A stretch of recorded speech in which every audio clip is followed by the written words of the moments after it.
beeping of the ICU monitor wasn't the sound that woke me. It was the whisper of my children. My son, Daniel, stood at my bedside, not holding my hand, but holding a pen. Beside him, Claire's polished voice coaxed me. "Just sign, Mom. It's for your peace of mind." Julia hovered in the shadows, eyes avoiding mine. I was still breathing, still alive, yet a notary waited at the foot of my bed.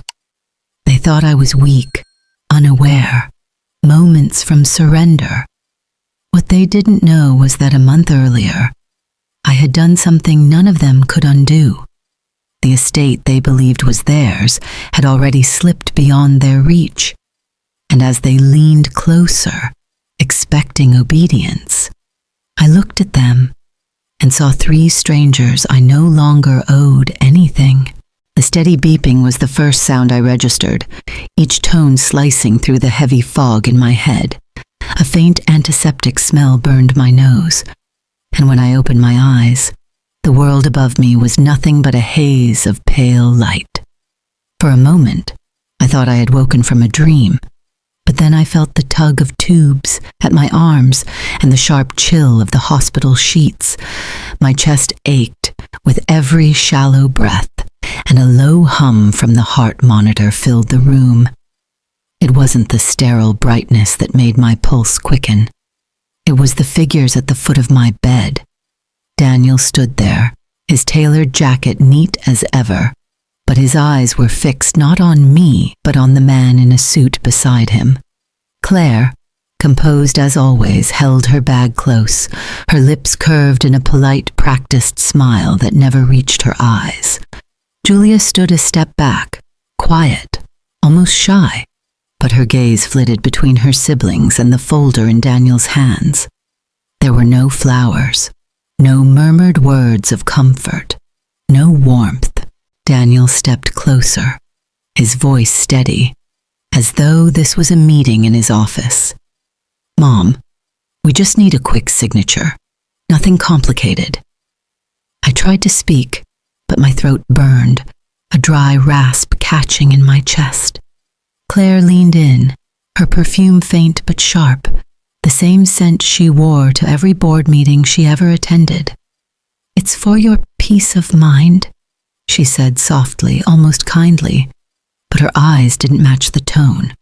They were calculating, fixed on the pen Daniel now held. Julia didn't speak. She looked away as though the sterile floor tiles were suddenly the most interesting thing in the room.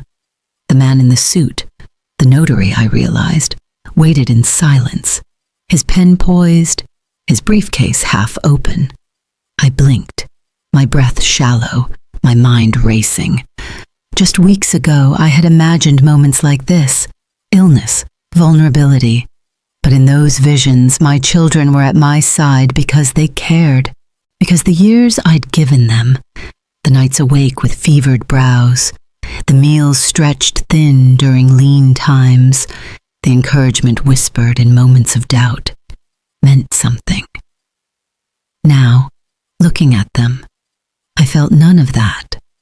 These were my children, and yet they looked like strangers. My heart sank, a deep, heavy drop that made the beeping quicken for a moment.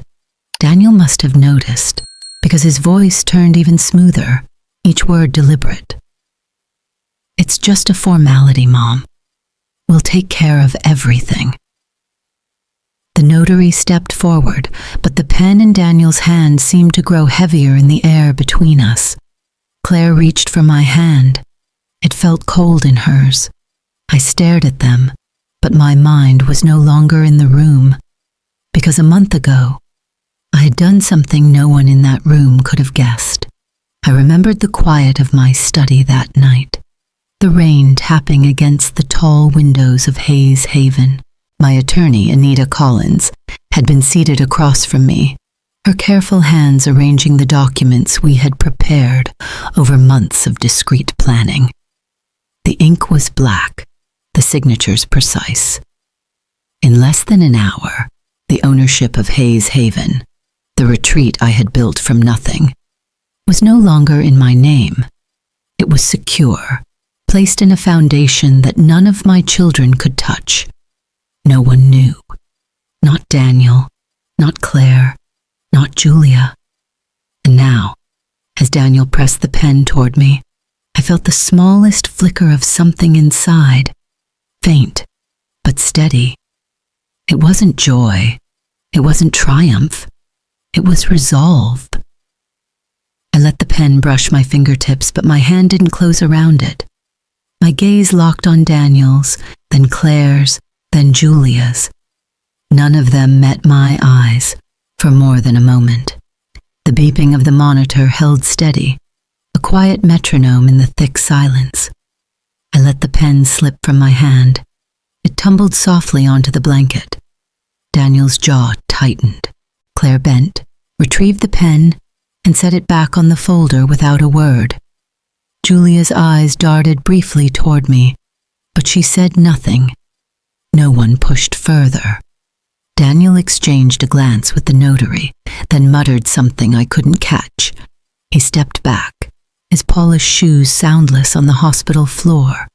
Claire followed, her expression unreadable. Julia lingered a moment longer before turning away. The notary packed his briefcase, and they all left together, the door clicking shut behind them. The room fell silent again, save for the low hum of the machines. My chest ached, not from the tubes, not from the illness, but from the truth that had just crystallized. My children had come to my hospital bed not for me, but for what they believed was theirs. I closed my eyes, not in defeat, but to steady my breath. My body was weak, yes, but my resolve was unbroken. Because while they believed they had caught me at my most vulnerable, the truth was far different. The storm they thought they brought into this room had already passed me by, and the foundation I built, my life's work, was far from theirs to claim. The room stayed quiet long after the door clicked shut. The hum of the machines filled the silence, steady and relentless, as if reminding me that I was still here, still breathing, despite the storm that had just walked out. I didn't move. My chest rose and fell in shallow waves, each breath tinged with a weight I couldn't name. I stared at the ceiling, my mind replaying the scene that had just unfolded. Their voices lingered in my head, Daniel's calm insistence, Claire's polished persuasion, Julia's silence that felt heavier than words. It wasn't shock anymore. It wasn't even anger. It was the cold realization of what I had always suspected, but had never wanted to face head on. They didn't see me as their mother anymore. They saw me as an obstacle. A knock broke the silence, gentle but firm.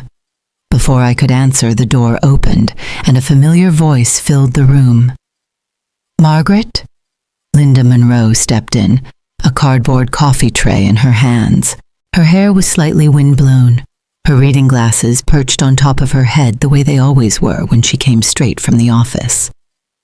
"God, you scared me," she said, as she set the coffee down on the bedside table. "They said you were awake, but I had to see it for myself." Her presence eased something in me, even as my chest still felt heavy. "I've been better," I rasped, my voice rough from the oxygen tube. Linda handed me a warm cup, holding it steady as I wrapped my hands around it. "Don't drink too fast," she warned gently. "And, well, I think you should know, Daniel called the center this morning." My grip tightened slightly on the cup. Linda continued, her voice measured but tinged with frustration. "He told the staff you'd had a serious health decline. Said he'd be stepping in to take over certain responsibilities. He was very confident." The coffee's warmth seeped into my palms, grounding me. I wasn't surprised, but hearing it out loud still stung. "That's not all," Linda added, leaning in slightly. "He also tried to schedule a locksmith. Told the office manager it was for maintenance, but he specifically mentioned the archive safe. The archive safe. My mind immediately pictured it, tucked away in the director's office at Hayes Haven, its steel door holding decades of records, donations, and, until a month ago, the official ownership papers that were no longer there. Did he succeed? I asked. Linda shook her head, a small, satisfied smile crossing her face. No, the manager stalled, said she needed my approval first, and I told her there was no scenario where Daniel Hayes had that kind of authority. Relief bloomed in my chest, subtle but steady. Linda studied me for a moment. Margaret, you need to be careful. They're moving faster than I thought. I know, I said quietly. My voice had a new steadiness to it. I reached for my phone on the tray table. My fingers trembled slightly as I unlocked it, but my mind was sharp, focused. I opened my notes app and started typing, each word deliberate. ICU. Daniel brought Notary. Claire assisted. Julia present. No consent. Attempted signature under sedation. I saved the entry, then opened my cloud backup and uploaded it. Next, I attached it to an email addressed to Linda. Subject line, for record. No explanation, no extra words. Just the truth. Time-stamped and sent. Linda's phone buzzed a moment later. She glanced at it, then looked at me with a nod. Got it. I set my phone back down, my breathing a little steadier now. They think they've caught me off guard, I said quietly, almost to myself. But the truth is, I've been expecting this in some form for a long time. Linda sat down in the chair beside my bed, her voice calm but firm. You've already done the hardest part, Margaret. You've secured the haven. They can't touch it. I nodded, though my thoughts drifted again to the moment in the study a month earlier. The signatures, the quiet transfer, the weight that had lifted from my shoulders that night. The memory steadied me. The beeping of the monitor stayed steady, but inside, the rhythm of my thoughts shifted.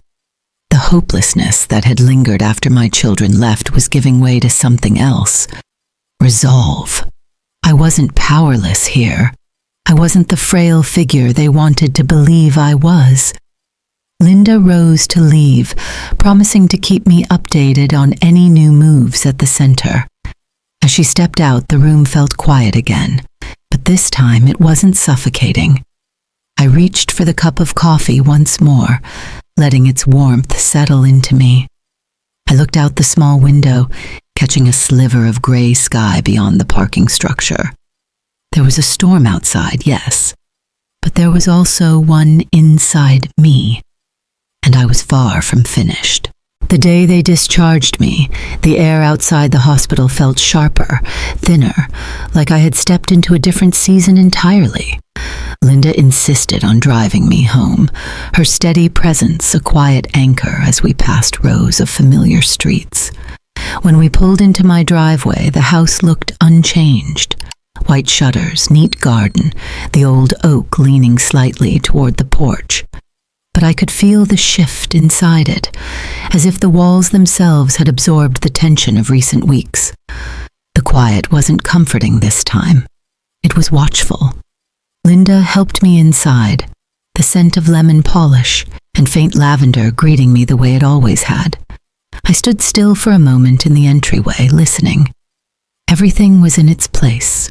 The framed photographs, the bookshelf lined with years of collected stories, but there was an edge to the silence, a sense that I was being observed, even in my own home. Call me if you need anything, Linda said, placing a soft cardigan over the back of the chair. And remember, the board meeting is secure. Daniel won't get near it. I nodded, offering a faint smile. Thank you, Linda. Once she left, I locked the door and walked slowly toward the hallway closet.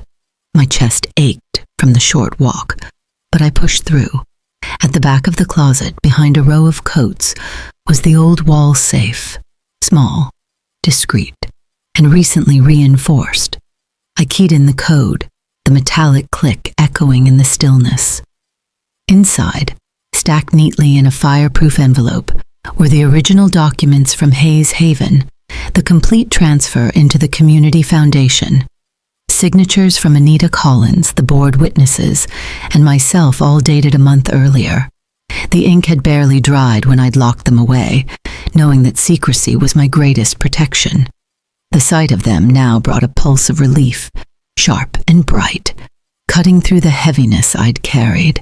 But tucked behind the envelope was something else, wrapped in an unmarked folder. My hidden asset. I slid it out carefully, my fingers brushing over the worn edges. It wasn't money or property or anything that would tempt my children directly. It was the preliminary charter for a secondary project, the Haven Art Trust, a small fund that hadn't been registered yet, designed to support independent artists and bereaved women starting over. It wasn't worth millions, but it was priceless to me. I hadn't decided whether to reveal it publicly or keep it private for now. A part of me feared what would happen if Daniel discovered it. His ambition wasn't limited to numbers. It was about control. And control had a way of stretching beyond legal documents. If you left the door open, I returned the folder to the safe, locking it with deliberate care. The click of the lock felt final, like drawing a boundary no one else could see. I sank into the chair by the window, the late afternoon light casting long shadows across the room. From here, I could see the distant roofline of Hayes Haven, its warm terracotta tiles catching the sun. The Haven had been my life's work. I'd built it from an abandoned estate on the edge of town, shaping it into a place of quiet restoration.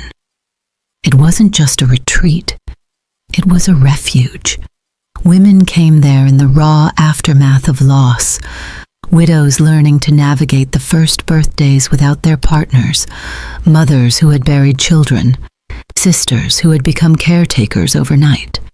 In those halls, pain was not erased, but it was reshaped.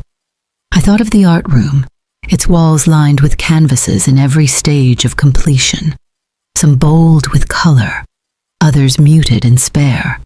The pottery studio, always warm from the kiln, where women molded clay into shapes their grief could rest inside. Hayes Haven wasn't just a building. It was a promise I'd made to every woman who walked through its gates. You will not face this alone.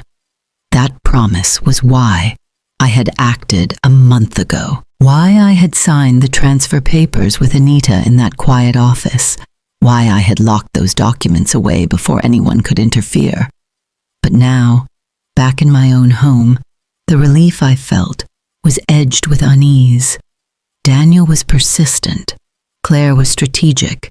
Julia, quiet, watchful, was harder to read, but I knew she followed their lead more often than not.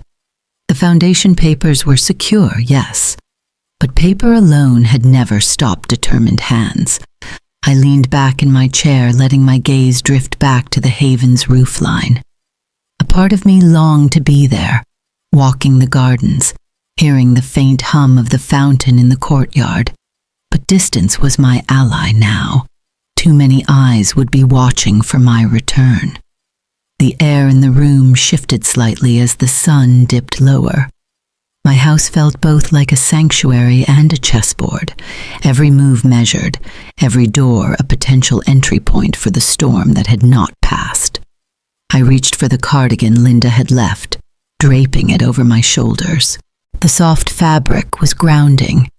It reminded me that I wasn't fighting alone, not entirely. Still, the thought pressed at me. If my children suspected the foundation, they would look for cracks. They would probe at the edges, search for anything I might have left unguarded. And though I had prepared, the awareness settled in my chest like a weight. I locked the safe again and stepped away. The documents were secure. The Haven was beyond their reach. But the game wasn't over. That evening, the quiet of my home was interrupted not by voices or footsteps, but by the soft buzz of my phone. The screen lit up with a message from Claire. "Hope you're feeling better, Mom. Just thinking of you. Let's have tea soon, maybe at the Haven." Her words were warm enough to pass for concern, but I knew better.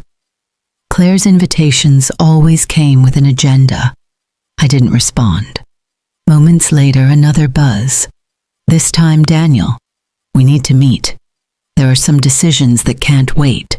No pleasantries, no pretense." Daniel's messages were never subtle.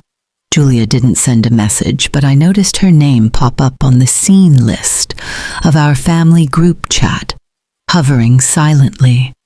She hadn't spoken up in weeks, but her quiet presence was still there, like a shadow you couldn't quite ignore. I set the phone face down on the table and exhaled slowly. Their timing wasn't random. It never was. Before I could collect my thoughts, another notification chimed. This one an email from the legal department of Hayes Haven. The subject line made my pulse spike. Urgent. Verification of authorization request. I opened it immediately. The message was brief, but direct. Earlier that afternoon, Daniel had called the center, presenting himself as my proxy. He claimed that due to my recent health challenges, he needed access to certain operational files to ensure continuity. What made my chest tighten was the next line. Our junior administrator was in the process of sending the documents when the request was flagged for verification. It had come that close. I could picture the scene too clearly. Daniel's voice calm, authoritative, the same tone he used in corporate negotiations. The junior staff, unfamiliar with our long history, would have no reason to suspect anything. I tapped my fingers against the desk, steadying my breath. Then I opened the secure folder on my laptop. Inside were the scanned and notarized copies of the foundation transfer, proof that the Haven's ownership and governance were no longer tied to me personally, and certainly not to my children. In a new email, I addressed the board of directors and senior legal counsel. The subject line was clear: security directive, immediate action required. Attached were the key documents, the certified foundation transfer agreement, a formal notice that no family member had or would have authorization over Haven operations, a directive that all inquiries, regardless of claimed authority, must go through the board. I kept my language crisp and unemotional. No accusations, no drama, just facts. Before sending, I added one more attachment, a copy of the ICU incident note I'd made, dated and time-stamped. I didn't elaborate, but its presence in the record spoke volumes. My cursor hovered over send for only a second before I clicked it. The whoosh of the email leaving my outbox was quieter than I expected, but it carried the weight of a door locking in place. I leaned back in my chair, my breath measured. The tension that had climbed so high with the email from legal began to ease. For now, the center was secure. Daniel had come close, too close, but he wouldn't get another opportunity without raising flags so high the board couldn't ignore them. I stood and walked toward the window. The Haven's terracotta roofline was fading into the dusky horizon, the evening shadows stretching long over the gardens. It reminded me of the early days, when the Haven was just an idea on paper. Daniel had been supportive then, proud even. Claire had hosted fundraising dinners in her immaculate dining room, and Julia had painted signs for the first community events. How quickly loyalty shifted when money was involved. I wrapped the cardigan tighter around my shoulders, the fabric holding a faint trace of lavender. Linda had left it for me as a comfort, but it felt like armor now. My phone buzzed again on the table. I didn't look. I wasn't going to respond to Claire's invitation or Daniel's demand. And Julia's silence, I knew, wasn't neutrality. It was observation. She would act when she thought the moment favored her. But tonight, the pieces were in place. I had secured the haven once more. The threat wasn't gone, but it was contained. It was a little after noon when the doorbell rang. No call, no text, just the sharp chime breaking the stillness of the house. I moved to the door, my steps measured. Through the narrow glass panel, I saw them. All three. Daniel stood in front, his suit jacket pressed, his expression composed in the way people prepare for negotiations. Claire was beside him, her hair immaculate, her eyes hidden behind large sunglasses even though the day was overcast. Julia lingered slightly behind, dressed casually, her face neutral, but her eyes scanning everything. I unlocked the door, but didn't step back to invite them in. "Mom," Daniel said, his tone clipped but polite. "We need to talk."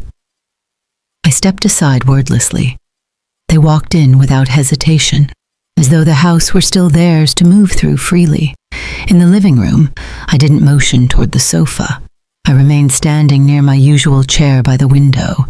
The air between us was already taut. Daniel wasted no time. He pulled a thick folder from his briefcase and placed it on the coffee table. Power of attorney, medical proxy, a joint account for managing finances while you recover. Claire stepped closer, her voice softer, almost pleading. "Mom, this is temporary, just until things settle. It's for your protection." I looked at her, at the careful tilt of her head, the way her words were polished just enough to sound reasonable. Julia said nothing. Her gaze moved slowly around the room, her eyes lingering on the bookshelf, the mantel, the small table by the wall. Daniel pushed the folder slightly toward me. "All it needs is your signature." I didn't reach for it. Instead, I let the silence stretch. Claire stepped in again, her smile tight. "You know we only want what's best for you. You've been through so much lately." My voice was calm, steady. "What's best for me has already been arranged." Daniel's jaw tightened. "You're not thinking clearly." I met his eyes. "I'm thinking clearly enough to know I'm not signing anything." The folder remained unopened on the table. For a moment, no one spoke.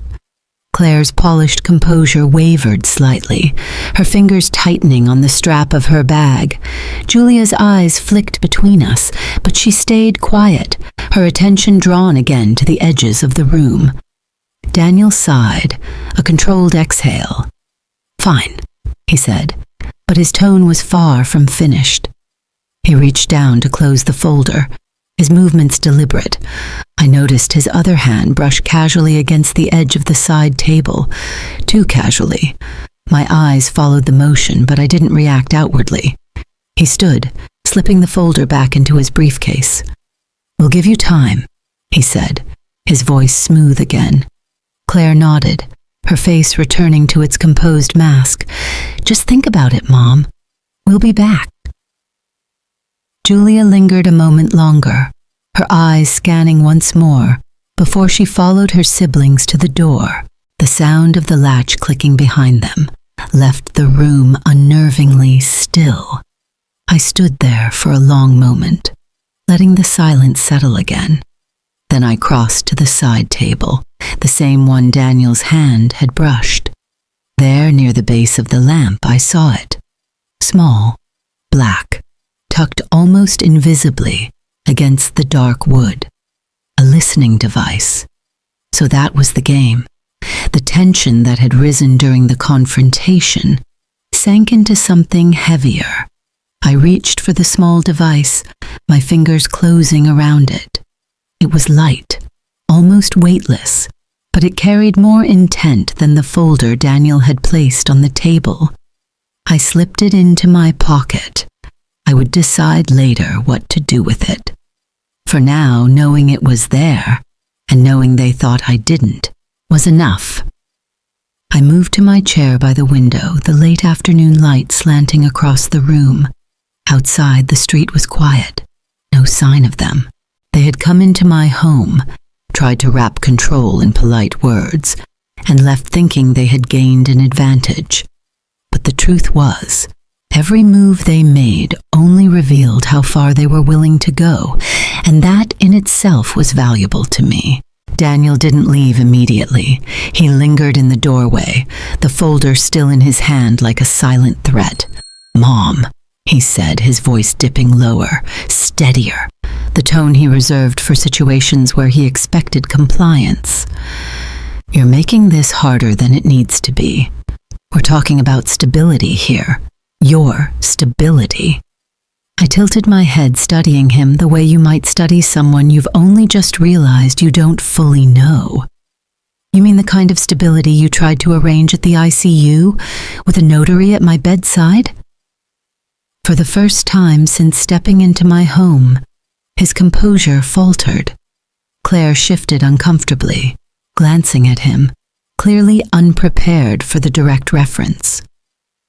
Julia's eyes flicked up briefly, just enough to catch Daniel's reaction before sliding away again.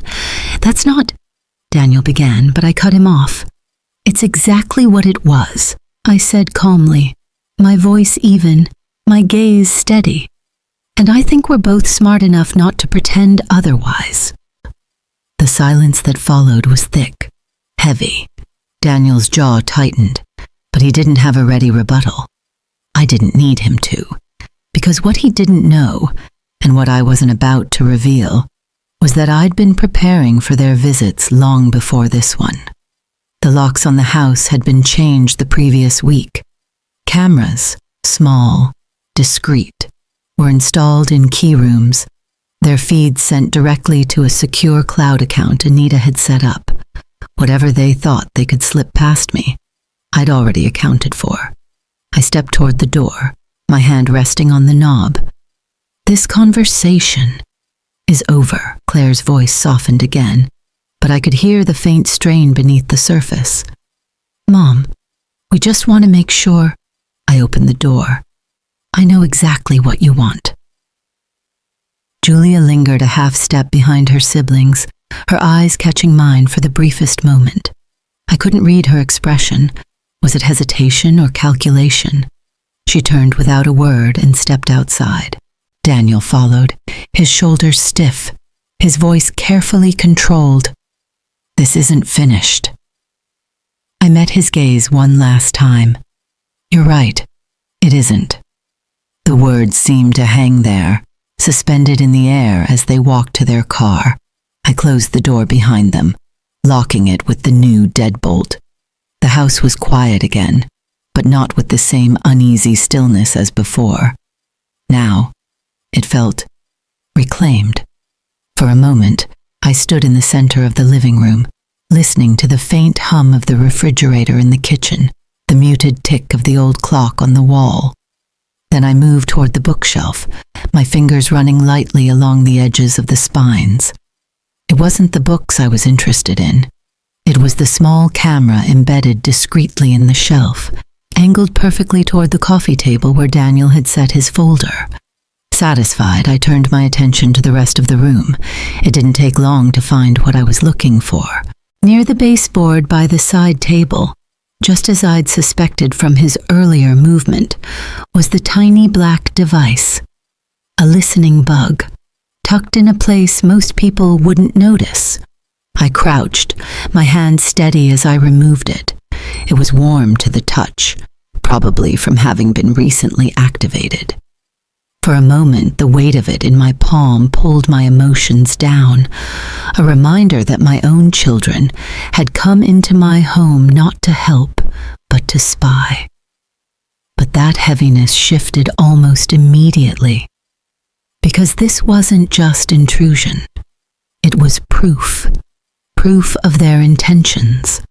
I carried the device to my desk and set it down carefully, making a mental note to log it with Anita. Every piece of evidence mattered now, and this one was particularly clean.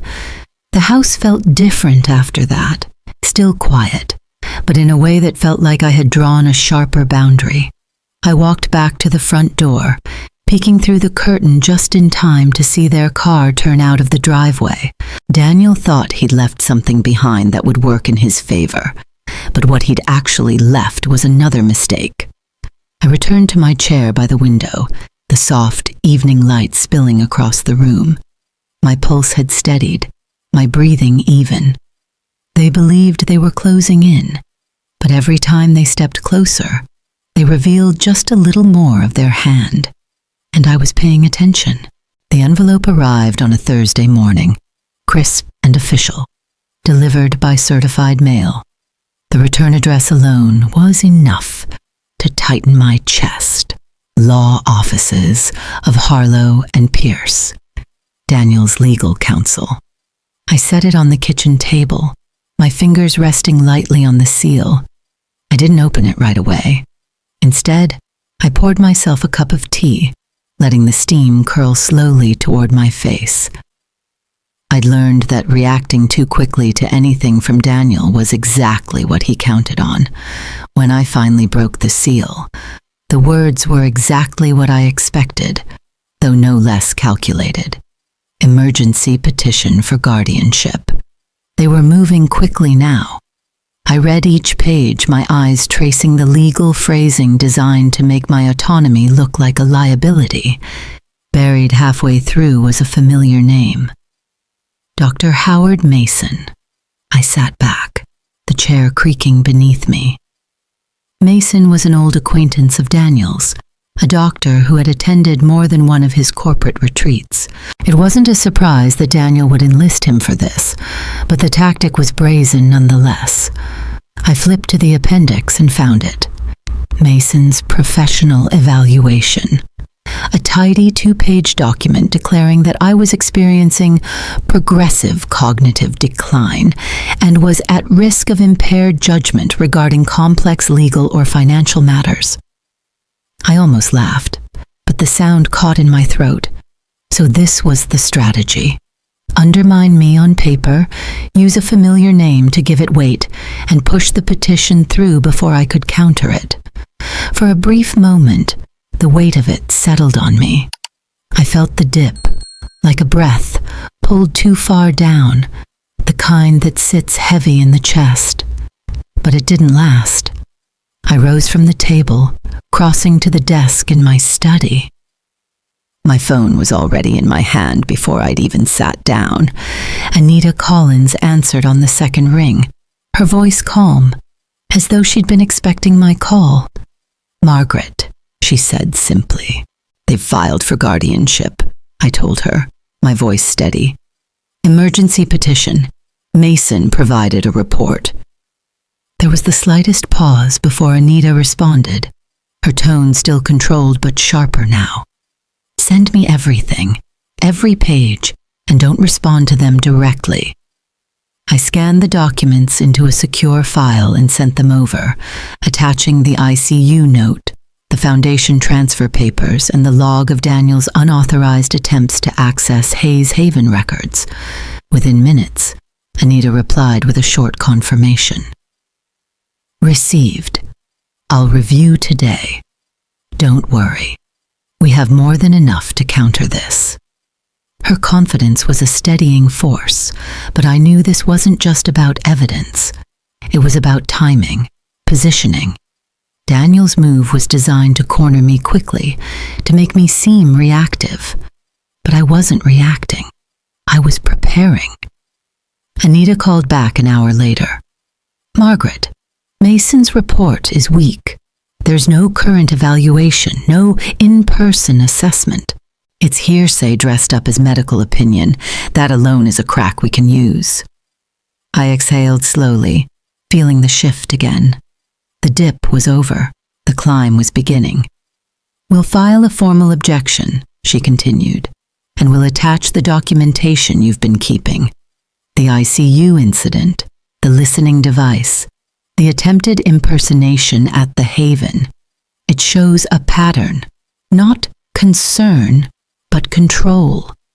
I looked toward the living room, my gaze landing briefly on the drawer where the bug still sat, tucked away like a tiny piece of truth.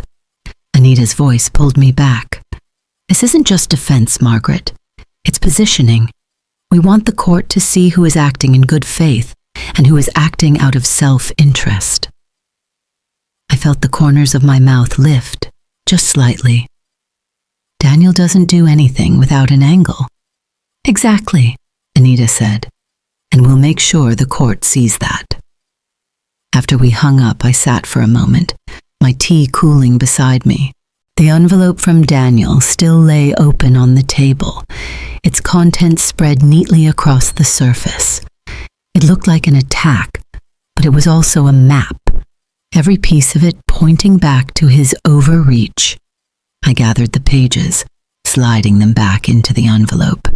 Outside, the wind moved through the trees, scattering the last of the autumn leaves across the lawn. I stood at the window, the weight of the paper in my hand, and felt the steadiness return. This wasn't the first time Daniel had underestimated me, and it wouldn't be the last time he regretted it. The week leading up to the hearing was a quiet storm of preparation. Anita came to my home twice, her arms full of organized folders, each tab labeled in her precise handwriting. On the dining table, we spread out the evidence like pieces of a puzzle. The ICU note, the transfer documents for Hayes Haven, the audio logs of Daniel's calls to the center, and most importantly, a newly secured video file, grainy but clear, of Daniel at the Haven's gates 2 weeks ago, attempting to bypass entry by claiming emergency management authority. He doesn't realize how much of this is on record, Anita said, sliding the video into its own folder. I couldn't help the small, grim smile that tugged at my lips. Daniel's always been confident enough to think no one's watching. The following morning, an unexpected letter arrived by courier. No return address, just the court seal. I opened it at my desk and my pulse shifted instantly. It was from Julia, or at least that's what the signature implied. The letter was typed, unsigned, except for the initials JH at the bottom. It claimed to be a statement of concern about recent decision-making at Hayes Haven and family tensions impacting operational continuity. The language was vague, carefully balanced. There were no direct accusations, no explicit claims. Anita read it twice, her brows knitting. This is clever. It doesn't accuse you outright, but it plants doubt. It could be her. It could also be someone using her name to stir trouble. I stared at the page, my emotions caught between disappointment and suspicion. Julia's silence had always been calculated, but this was another layer. For a moment, it felt like the ground dipped beneath me. But Anita tapped the paper lightly. Look at the second paragraph. Whoever wrote this, they mention the board's independent governance structure. That's not a detail most people outside the Haven would know, and it subtly affirms the transfer you made was legitimate. I looked again. She was right. Buried in the careful language was a quiet acknowledgement of my authority.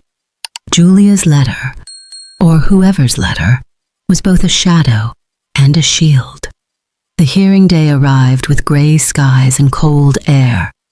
Anita and I walked side by side into the small courthouse, my navy coat buttoned, my papers in hand. Inside, Daniel sat with his attorney at the opposite table, his suit immaculate, his expression measured. Claire was beside him, her posture perfectly upright. Julia sat behind them, her eyes lowered, expression unreadable. The judge entered, her voice clear as she opened the session.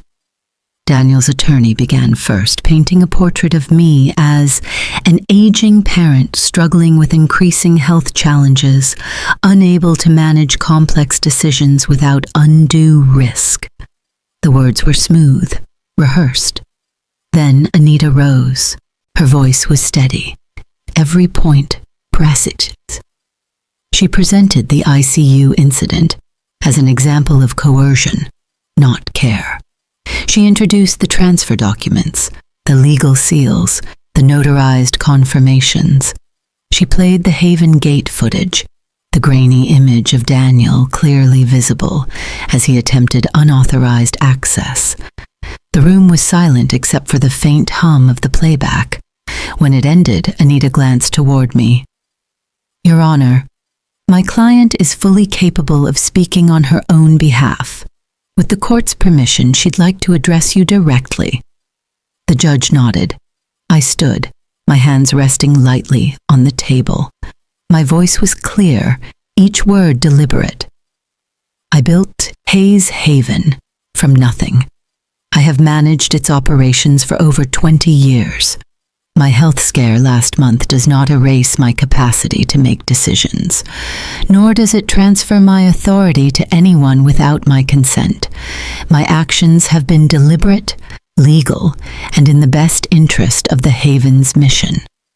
I am not confused. I am not impaired. I am not done." The judge watched me closely, her expression neutral. When I finished, she called for a recess. After a brief adjournment, she returned, her tone measured. "The court will reserve judgment. A written decision will be mailed after full review." The words landed with a mix of frustration and relief. There was no immediate resolution. Anita leaned toward me, her voice low as we gathered our papers. "This isn't a loss, Margaret. A delay just means they didn't have enough to rule against you on the spot." Outside the courthouse, the air felt colder, but my pulse was steady. The dip had passed. Whatever letter Julia had sent, whatever Daniel believed he'd accomplished, it hadn't broken my footing. If anything, it had clarified one thing. I was still standing. The letter from the court arrived on a Tuesday afternoon, its weight heavier in my hand than the paper inside could explain. I carried it to the kitchen table and set it down beside my tea, taking a moment before breaking the seal. The words were straightforward. "The court finds no merit in the emergency petition for guardianship. The request is denied in full." I exhaled slowly, the tension in my chest loosening. But the next paragraph drew my eyes back sharply. "The court has noted potential financial motivations on the part of the petitioners. The matter is referred to a separate review for further inquiry." Daniel's move had not only failed, it had opened a door he hadn't intended. I let the letter rest on the table, the steam from my tea curling gently toward it. It was a win, yes, but it didn't feel like a moment for celebration. I was still reading over the letter when another envelope slid through the mail slot. Handwritten this time, the script, unmistakably, Claire's. Inside was a single page. Daniel didn't do this alone. No greeting, no explanation, no signature. I stared at the words for a long moment. Claire's loyalty had always been layered, shifting with circumstance. The letter wasn't an admission of guilt or an olive branch. It was something in between. Part of me wanted to crumple it, toss it into the fire. Another part wanted to press her for answers. Instead, I folded it carefully and slid it into the drawer where I kept the listening device and the ICU. Let it sit there. It wasn't evidence yet, but it might be one day. The victory from the court was clear, but it wasn't clean. I rose from the table and walked to the window. The Haven's terracotta roofline caught the late afternoon sun, its familiar silhouette steady against the horizon. In just over a week, the legacy evening would take place there. Originally planned as a celebration of the Foundation's milestone, it had taken on a different meaning now. It would no longer be about marking a date. It would be about setting the record straight. I called Linda to confirm the arrangements. She answered on the first ring. "All set," she said before I could ask. "Catering's booked, the garden lights have been checked, and the guest list is finalized." "No family," I reminded her. "No family," she confirmed without hesitation. I pictured the guest list in my mind, not donors, not society names, but the people who had been turned away when the Haven's events had become too polished, too curated. The retired teachers, the widows' support groups, the women who couldn't afford a weekend retreat but had always needed one the most. It felt right. As the days passed, preparations continued quietly. I visited the Haven early in the mornings, before most of the staff arrived. I walked the garden paths, noting where the chairs would be set for the evening gathering. I stepped into the art room, its shelves filled with supplies, the faint smell of turpentine and clay hanging in the air. In the library, I ran my fingers along the spines of the books we'd collected over the years. Memoirs, poetry, novels with underlined passages and dog-eared pages from women who'd needed to find themselves inside someone else's story. The Haven felt alive in a way that reminded me of its earliest days, when it was less of an organization and more of a calling. And for the first time in weeks, the lift in my chest wasn't just from winning in court. It was from knowing that no matter what Daniel or Claire or Julia tried next, the Haven was anchored where it belonged. Still, Claire's letter lingered in the back of my mind. Daniel didn't do this alone. I replayed the phrase more than once, wondering if it was meant as a warning, a confession, or a calculated deflection. It didn't change my immediate course, but it sharpened my awareness. I couldn't afford to assume silence meant surrender. The week moved forward. The invitations had been sent, the chairs polished, the table linens pressed. In the evenings, I sat at my desk writing brief notes to slip onto each guest's plate. Just a single sentence. You belong here. It wasn't for show. It was for them. And in some small way, for me. By the Saturday before the event, the preparations were complete. I stood in the main hall one last time before closing it for the final setup. The sunlight poured through the tall windows, catching on the polished floorboards. This wasn't just a venue. It was a statement. The court had denied Daniel's petition. His motives were under review, and in less than a week, the Haven would open its doors to the people it was always meant to serve. It was a quiet victory, but it was mine. The evening arrived with a soft gold light spilling over the gardens of Hayes Haven. The tables were set in the open courtyard, simple linen cloths draped over them, each place marked by a handwritten note. Lanterns hung from the trees, their glow just beginning to show against the dusky sky. Guests began to arrive quietly. There was no red carpet, no fanfare, just the familiar faces of women who had, at one point or another, stood at the edges of the Haven, unsure if they were welcome. Linda greeted each one with a warm smile, guiding them to their seats. I stood near the entrance, not as the founder presiding over an event, but as a host welcoming old friends home. The chairs filled slowly. A retired teacher who had brought her grief support group years ago, a mother who had buried her daughter and found refuge in the art room's quiet, a grandmother raising her late son's children, her shoulders straighter than I remembered. Then I saw her, Julia. She wasn't dressed for a confrontation, no sharp blazer, no polished tone, just a simple sweater, her hair pulled back, a reusable water bottle in her hand. She stood at the edge of the courtyard, scanning the tables before her eyes found mine.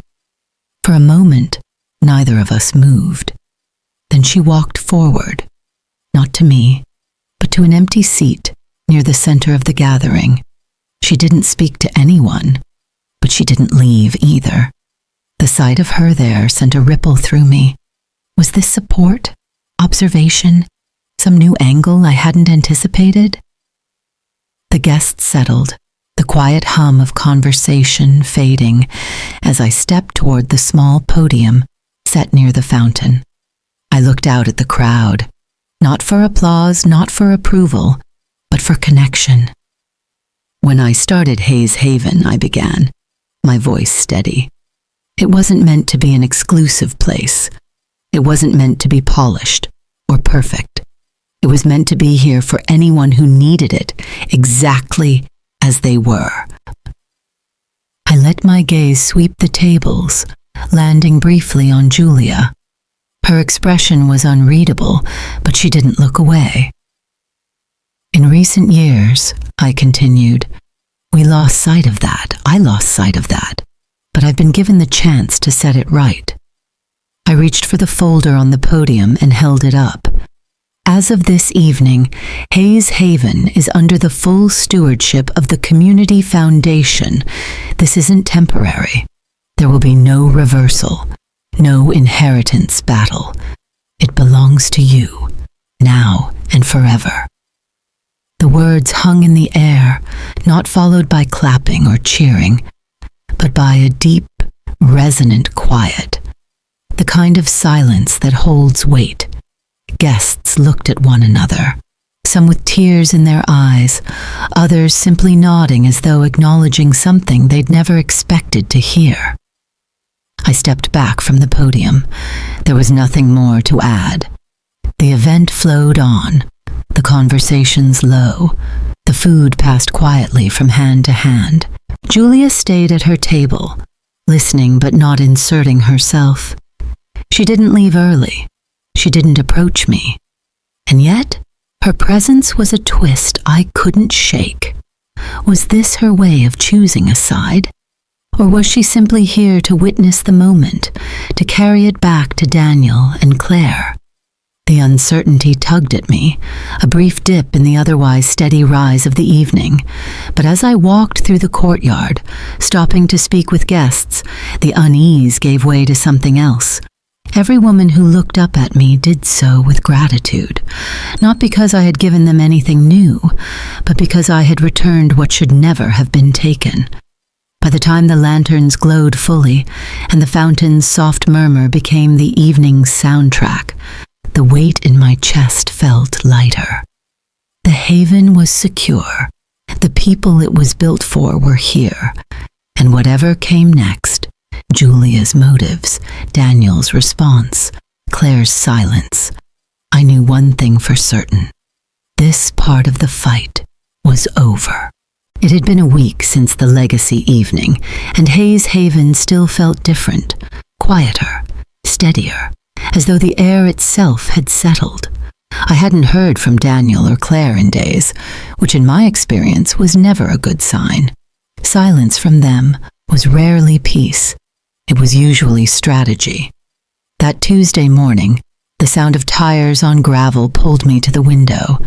A black SUV sat in the driveway, sleek and out of place among the maple trees.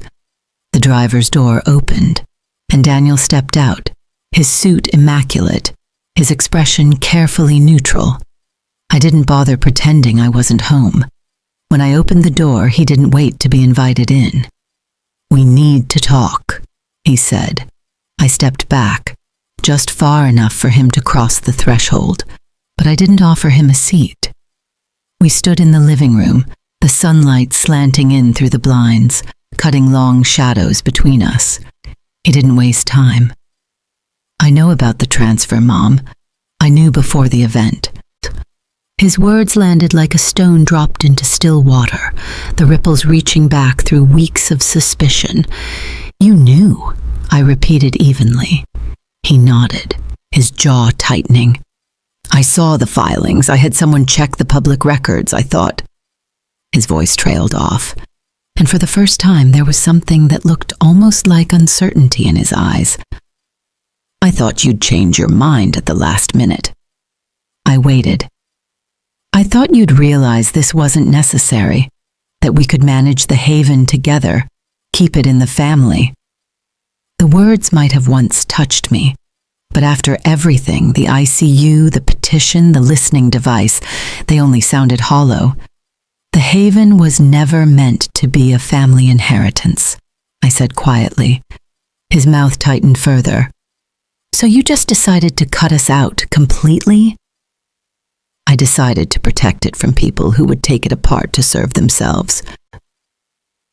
The silence that followed was sharp, unbroken even as the clock ticked quietly in the corner. Daniel looked at me for a long moment, then finally exhaled. I guess there's nothing left to say. He turned toward the door, his shoulders stiff, his footsteps deliberate. There's plenty left to say, I called after him, just not by me. He paused briefly at the door but didn't turn around. Then he stepped outside, the click of the door closing behind him softer than I expected. I stood still for a moment, my hands resting lightly on the back of the chair. The lift of his admission, his knowledge that I had acted decisively, was tempered by the weight of what it meant. There was no reconciliation waiting at the end of this. Later that afternoon, another envelope appeared in my mailbox. This one was smaller, hand-addressed in Claire's familiar script. Inside was a single sheet of paper. I don't understand, but I'm sorry. No other explanation. No defense. I read it twice, then folded it and slid it into the drawer where her earlier note rested, the one that warned me Daniel wasn't acting alone. Together, they looked like bookends to a relationship that had shifted permanently. The following morning, my phone buzzed with a message notification. It was from Julia. No text, no greeting, just an image. I opened it to find a photograph of Hayes Haven from years ago, back when the paint was still fresh and the gardens had barely taken root. She had been young then, painting signs for the first open house. I remembered her bent over the wooden board, carefully lettering each word in bright blue. I stared at the photo for a long time. There was no caption, no explanation. Julia's messages were always like that, half thoughts, half confessions, sent without a map to their meaning. I set the phone down, the image still lingering in my mind. The week moved on quietly. I spent my mornings in the garden, pulling weeds that had crept in while I'd been in the hospital. In the afternoons, I walked the perimeter of the Haven, checking on the event spaces, speaking with Linda about upcoming programs. Life was quieter now, not free of tension, but free of intrusion. Daniel's visit had confirmed what I already knew. He hadn't misunderstood my actions. He had simply hoped I'd waver. Claire's letter, Julia's photograph, they were fragments of something complicated, something unresolved. But none of it changed the truth. The Haven was secure. My decision was final. And whatever threads still connected me to them, they no longer dictated the terms of my life. The late autumn air at Hayes Haven was sharp and clean, carrying the scent of pine from the trees that lined the property. I had walked the garden paths 100 times before, but today felt different. The legacy evening had passed. The court's decision was sealed, and the Haven was entering a quieter chapter, one I had fought hard to secure. From the main terrace, I could see a small group of new arrivals stepping through the archway, their suitcases rolling softly on the gravel path. Each face carried a story, different in detail, similar in weight. A woman with silver hair walked slowly, her hand resting on the arm of a younger friend. Another, younger than I expected, moved with the uncertain steps of someone who wasn't sure if she belonged here yet. I stayed near the doorway, observing rather than greeting. Linda was already there, her voice warm as she welcomed each one, guiding them toward their rooms, their first cups of tea, the quiet that would give them space to breathe. This was what the Haven was meant to be. Not a possession to be managed, not a prize to be inherited, but a place that stood on its own, steady and unclaimed by personal agendas. I turned to go inside when I noticed Linda walking toward me, a small envelope in her hand.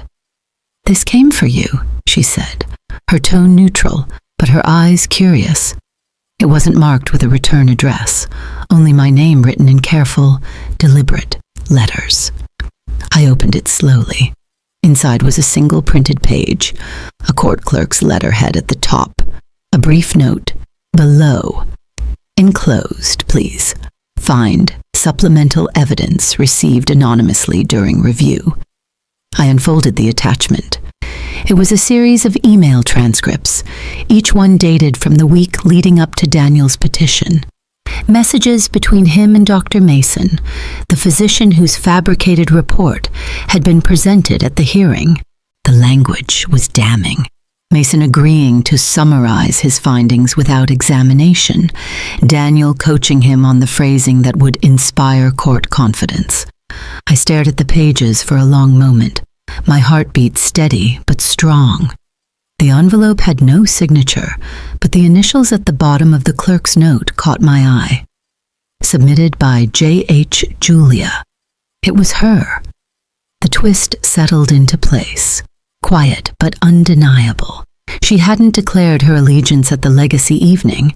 She hadn't stood in court on my behalf. But she had sent this. She had chosen a side in her own way. The knowledge brought a lift I hadn't expected.